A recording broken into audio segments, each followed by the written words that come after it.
Primeiro livro dos Reis, capítulo 9.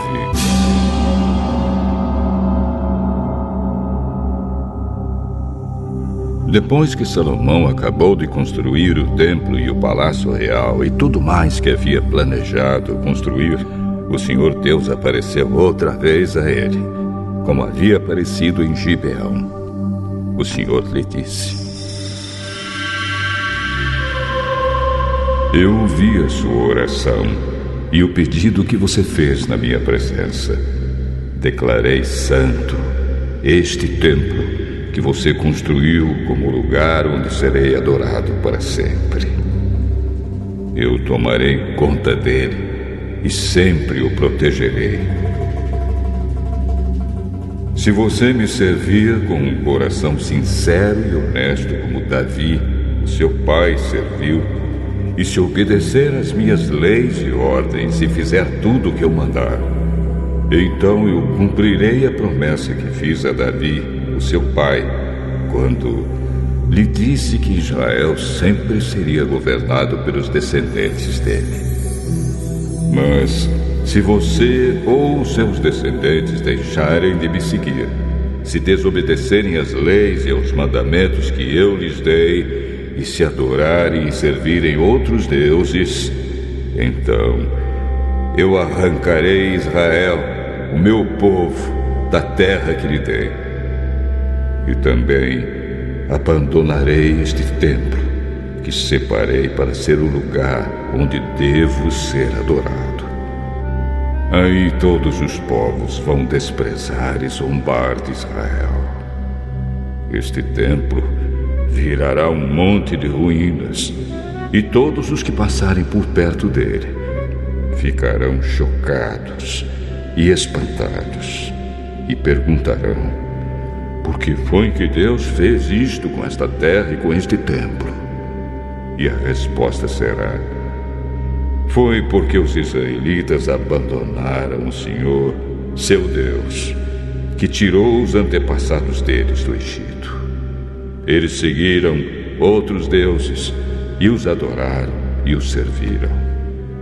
Foi por isso que o Senhor fez com que toda esta desgraça caísse sobre eles. Salomão levou 20 anos para construir o templo e o seu palácio. O rei Hirão, da cidade de Tiro, havia fornecido a ele toda a madeira de cedro e de pinho e todo o ouro que ele precisou para esse trabalho. Depois que terminaram as obras, Salomão deu a Hirão 20 cidades na região da Galileia. Hirão foi vê-las e não gostou delas. Aí disse a Salomão: Então, são estas as cidades que você me deu, meu irmão? Por isso, aquela região é chamada até hoje de Cabul. Hirão havia mandado para Salomão mais de 4.000 quilos de ouro. O rei Salomão usou trabalhadores forçados para construir o templo e o seu próprio palácio, para aterrar o lado leste da cidade e para construir as muralhas de Jerusalém. Também usou esses trabalhadores para reconstruir as cidades de Azor, Megido e Gezer. Faraó, rei do Egito, havia atacado e conquistado a cidade de Gezer, matando seus moradores, que eram cananeus, e pondo fogo na cidade. Depois, o rei do Egito tinha dado Gezer como presente de casamento à sua filha quando ela casou com Salomão, e Salomão reconstruiu a cidade. Usando seus trabalhadores forçados, Salomão também reconstruiu Bet-Horon de Baixo, Baalat e Tadmor, no deserto de Judá. Ainda reconstruiu as cidades onde armazenava mantimentos, as cidades onde ficavam os seus cavalos e carros de guerra e tudo mais que ele quis construir em Jerusalém, no Líbano e em outras partes do seu reino. Para esse trabalho forçado, Salomão usou os descendentes do povo de Canaã, que os israelitas não haviam matado quando conquistaram o seu país. Entre esses trabalhadores forçados estavam amorreus, heteus, perizeus, heveus e jebuseus. E os descendentes deles continuam escravos até hoje. Nenhum israelita foi obrigado a trabalhar como escravo. Os israelitas serviram como soldados, oficiais, comandantes, capitães de carros de guerra e cavaleiros. 550 oficiais estavam encarregados dos trabalhadores forçados que eram usados nas várias construções de Salomão. Salomão aterrou um lado leste da cidade depois que a sua esposa, a filha do rei do Egito, se mudou da cidade de Davi para o palácio que Salomão havia construído para ela. 3 vezes por ano, Salomão oferecia sacrifícios a serem queimados e ofertas de paz no altar que ele havia construído para Deus, o Senhor. Ele também queimava incenso ao Senhor. E assim Salomão terminou a construção do templo. O rei Salomão também construiu uma frota de navios em Ezion-Geber, que fica perto de Elat, no Golfo de Acaba, no país de Edom. O rei Hirão mandou alguns marinheiros competentes da sua frota de navios para navegarem junto com os homens de Salomão. Eles foram até a terra de Ofir e trouxeram para Salomão mais de 14.000 quilos de ouro.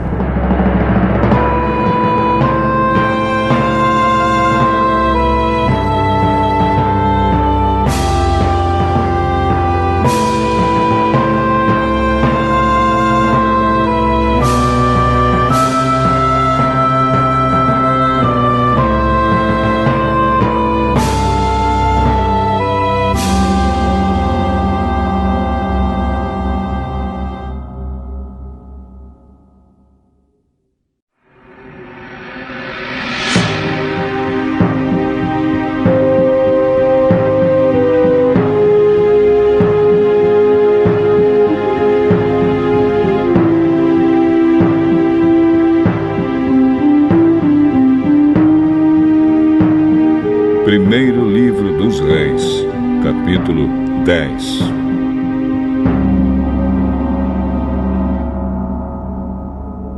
A rainha de Sabá ouviu falar da fama de Salomão e foi até Jerusalém a fim de pô-lo à prova com perguntas difíceis.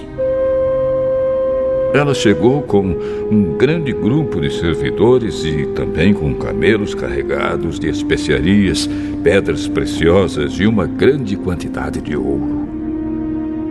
Quando se encontrou com Salomão, ela lhe fez todas as perguntas que pôde imaginar. Ele respondeu a todas. Não houve nenhuma que fosse difícil demais para ele responder. A rainha de Sabá ouviu a sabedoria de Salomão e viu o palácio que ele havia construído. Ela viu a comida que era servida na mesa dele, viu os apartamentos dos seus altos funcionários, a organização do pessoal que trabalhava no palácio e os uniformes que eles usavam. Viu os empregados que o serviam nas festas e os sacrifícios que ele oferecia no templo. Isso tudo a deixou de boca aberta e muito admirada. Então ela disse ao rei Salomão: tudo aquilo que eu ouvi no meu país a respeito de você e da sua sabedoria é de fato verdade. Porém, eu não pude acreditar até que vim e vi com meus próprios olhos. Acontece que não tinham me contado nem a metade. A sua sabedoria e a sua riqueza são muito maiores do que ouvi dizer. Como são felizes as suas esposas. Que sorte têm os seus servidores, que estão sempre ao seu lado e têm o privilégio de ouvir os seus sábios provérbios. Bendito seja o Senhor, seu Deus, que ficou tão contente com você que o tornou rei de Israel. O amor dele por Israel é eterno. Por isso, ele o tornou rei de Israel, para que você possa manter a lei e a justiça. Ela entregou ao rei os presentes que havia trazido. Mais de 4.000 quilos de ouro e uma grande quantidade de especiarias e pedras preciosas. Nunca mais veio uma quantidade tão grande de especiarias como a que a rainha de Sabá deu a Salomão. Os navios de Irão, que haviam trazido ouro da terra de Ofir, também trouxeram de lá uma grande quantidade de madeira de sândalo e pedras preciosas. Salomão usou a madeira para fazer corrimãos para o templo e para o palácio, e também fez harpas e liras para os músicos. Foi a primeira vez que se viu essa madeira em Israel, e até hoje nunca mais se viu ali madeira igual àquela.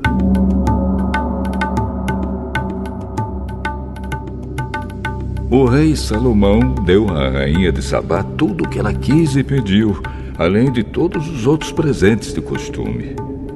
Então a rainha e os seus servidores voltaram para Sabá, a sua terra. Todos os anos, o rei Salomão recebia mais ou menos 23.000 quilos de ouro, além dos impostos pagos pelos comerciantes, dos lucros do comércio e dos impostos pagos pelos reis árabes e pelos administradores dos vários distritos do país. Salomão fez 200 grandes escudos e mandou folhear cada um com quase 7 quilos de ouro. Também fez 300 escudos menores e folheou cada um com quase 2 quilos de ouro. Ele mandou colocar todos esses escudos no salão da floresta do Líbano. Salomão também mandou fazer um grande trono, revestido de marfim e de ouro puro. O trono tinha 6 degraus, com a figura de um leão nas pontas de cada degrau. Isto é, havia 12 leões ao todo. Atrás do trono havia uma figura de cabeça de touro, e no lado de cada um dos 2 braços do trono havia a figura de um leão. Nunca havia existido em outro reino um trono como esse.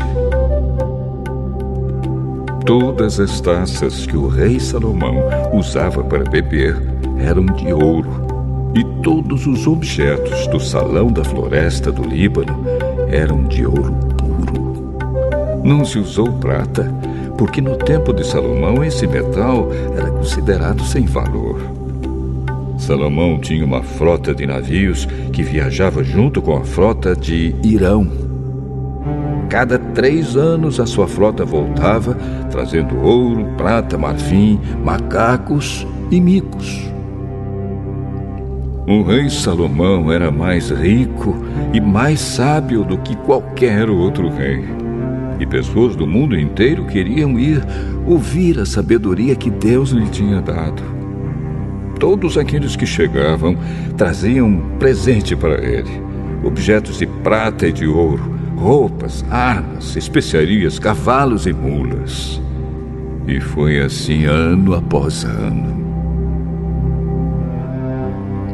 Salomão ajuntou 1.400 carros de guerra e 12.000 cavalos de cavalaria. Espalhou uma parte deles por várias cidades e deixou o resto em Jerusalém. Em Jerusalém, durante o seu reinado, a prata era tão comum como as pedras, e havia tantos cedros como as figueiras bravas que existem nas planícies de Judá. Os agentes do rei controlavam a importação de cavalos de Musri e da Cilícia e a importação de carros de guerra do Egito. Esses agentes forneciam cavalos e carros de guerra para os reis heteus e sírios, vendendo cada carro por 600 barras de prata e cada cavalo por 150 barras de prata.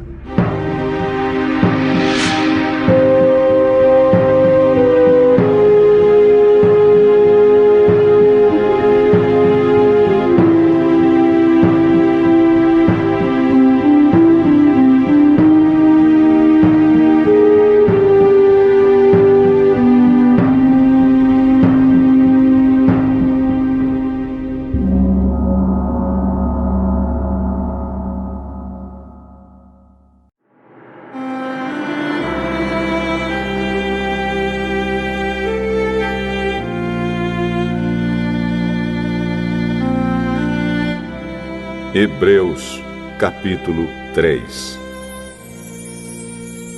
Meus irmãos na fé, vocês que também foram chamados por Deus, olhem para Jesus, que Deus enviou para ser o grande sacerdote da fé que professamos. Pois ele foi fiel a Deus, que o escolheu para esse serviço, assim como Moisés foi fiel no seu trabalho em toda a casa de Deus. Assim como a pessoa que constrói uma casa é mais importante do que a casa, assim também Jesus é mais importante do que Moisés. Uma casa tem de ser construída por alguém, mas Deus é o construtor de tudo o que existe. E Moisés foi um servo fiel no seu trabalho na casa de Deus e falou das coisas que Deus ia dizer no futuro. Mas Cristo é fiel como filho que dirige a casa de Deus. E nós seremos a sua casa se conservarmos a nossa coragem e a nossa confiança naquilo que esperamos. Por isso, como diz o Espírito Santo, se hoje vocês ouvirem a voz de Deus, não sejam teimosos como foram os seus antepassados, quando se revoltaram contra ele no dia em que eles o puseram à prova no deserto. Ali os antepassados de vocês me desafiaram e me puseram à prova, embora eles tivessem visto o que eu fiz durante 40 anos. Por isso fiquei irritado com aquela gente e disse: eles são gente de coração perverso e não querem obedecer aos meus mandamentos. Eu fiquei irado e fiz este juramento: eles nunca entrarão na terra prometida, onde eu lhes teria dado descanso. Meus irmãos, cuidado para que nenhum de vocês tenha um coração tão mau e descrente que o leve a se afastar do Deus vivo. Pelo contrário, enquanto esse hoje de que falam as Escrituras Sagradas se aplicar a nós, animem uns aos outros, a fim de que nenhum de vocês se deixe enganar pelo pecado, nem endureça o seu coração. Pois seremos companheiros de Cristo se continuarmos firmes até o fim na confiança que temos tido desde o princípio. É isso que as Escrituras Sagradas dizem. Se hoje vocês ouvirem a voz de Deus, não sejam teimosos como foram os seus antepassados quando se revoltaram contra ele. Quem foi que ouviu a voz de Deus e se revoltou contra ele? Foram todos os que Moisés tirou do Egito. Com quem foi que Deus se irritou durante 40 anos? Foi com os que pecaram e caíram mortos no deserto. E de quem é que Deus estava falando quando fez este juramento? Eles nunca entrarão na terra prometida, onde eu lhes teria dado descanso. Ele estava falando das pessoas que se revoltaram. Portanto, vemos que elas não puderam entrar na terra prometida porque não tiveram fé.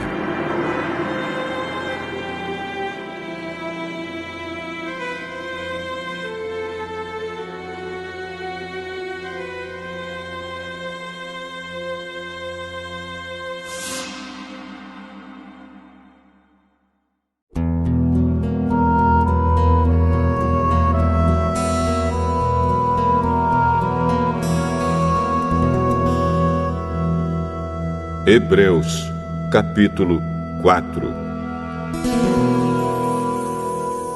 Deus nos deixou a promessa de que podemos receber o descanso de que Ele falou.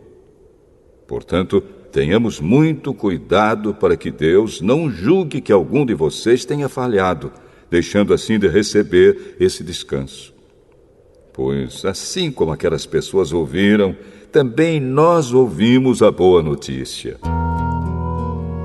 Elas ouviram a mensagem, porém, ela não lhes fez nenhum bem, porque quando a ouviram, não a receberam com fé.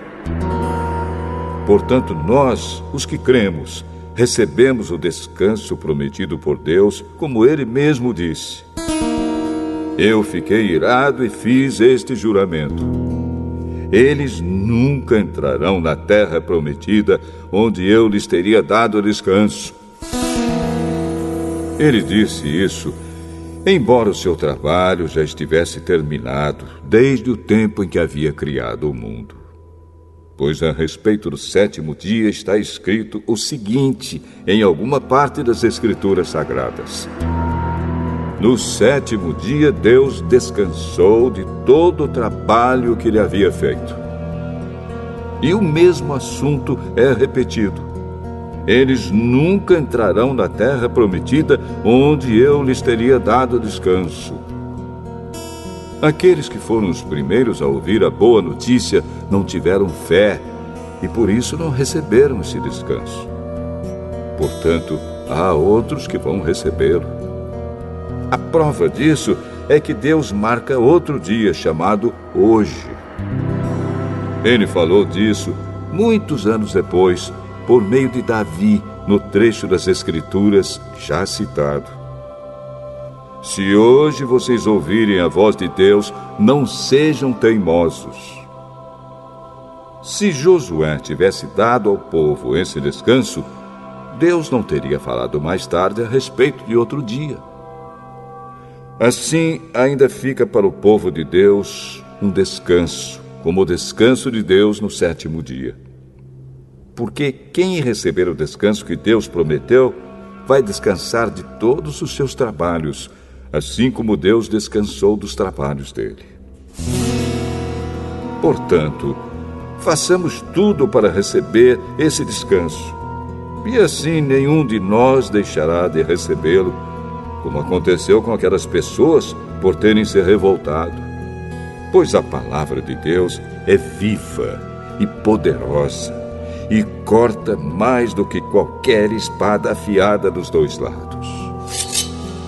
Ela vai até o lugar mais fundo da alma e do espírito, vai até o íntimo das pessoas e julga os desejos e pensamentos do coração delas.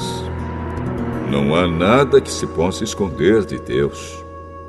Em toda a criação, tudo está descoberto e aberto diante dos seus olhos, e é a Ele que todos nós teremos de prestar contas. Portanto, fiquemos firmes na fé que anunciamos, pois temos um grande sacerdote poderoso, Jesus, o Filho de Deus, o qual entrou na própria presença de Deus. O nosso grande sacerdote não é como aqueles que não são capazes de compreender as nossas fraquezas.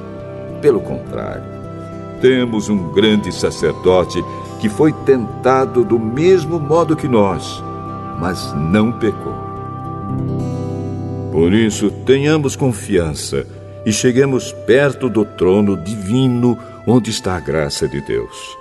Ali receberemos misericórdia e encontraremos graça sempre que precisarmos de ajuda.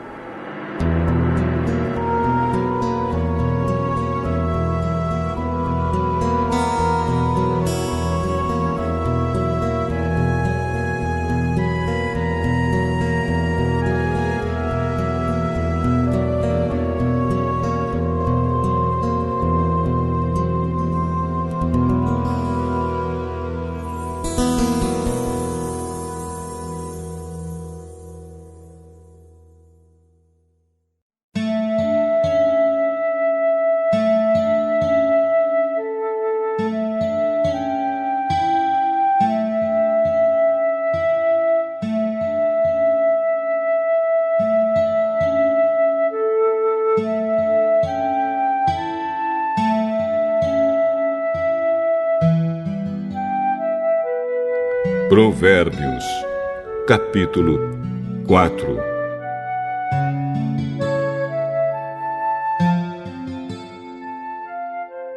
Filhos, escutem o que o seu pai ensina. Prestem atenção e compreenderão as coisas. O que eu ensino é bom, portanto, lembrem dos meus conselhos. Quando eu era menino, filho único dos meus pais, o meu pai me ensinava dizendo: lembre das minhas palavras e nunca as esqueça. Faça o que eu digo e você viverá. Procure conseguir sabedoria e compreensão. Não esqueça, nem se afaste do que eu digo. Não abandone a sabedoria e ela protegerá você. Ame-a e ela lhe dará segurança. Para ter sabedoria, é preciso primeiro pagar o seu preço. Use tudo o que você tem para conseguir a compreensão. Ame a sabedoria e ela o tornará importante. Abrace-a e você será respeitado. A sabedoria será para você um enfeite, como se fosse uma linda coroa. Escute, meu filho. Aceite o que estou dizendo e você terá uma vida longa. Eu lhe tenho ensinado o caminho da sabedoria e a maneira certa de viver. Se você andar sabiamente, nada atrapalhará o seu caminho e você não tropeçará quando correr. Lembre sempre daquilo que aprendeu. A sua educação é a sua vida. Guarde-a bem. Não vá aonde vão os maus. Não siga o exemplo deles. Não faça o que eles fazem. Afaste-se do mal. Desvie-se dele e passe de lado. Os maus não podem dormir sem ter feito alguma coisa má. Eles ficam acordados até conseguirem prejudicar alguém. Porque para eles, a maldade e a violência são comida e bebida. A estrada em que caminham as pessoas direitas é como a luz da aurora, que brilha cada vez mais até ser dia claro. Mas a estrada dos maus é escura como a noite. Eles caem e não podem ver no que foi que tropeçaram. Filho, preste atenção no que eu digo. Escute as minhas palavras. Nunca deixe que elas se afastem de você. Lembre delas e ame-as. Elas darão vida longa e saúde a quem entendê-las. Tenha cuidado com o que você pensa, pois a sua vida é dirigida pelos seus pensamentos. Nunca fale mentiras, nem diga palavras perversas. Olhe firme para frente com toda a confiança. Não abaixe a cabeça, envergonhado. Pense bem no que você vai fazer e todos os seus planos darão certo. Evite o mal e caminhe sempre em frente. Não se desvie nem um só passo do caminho certo.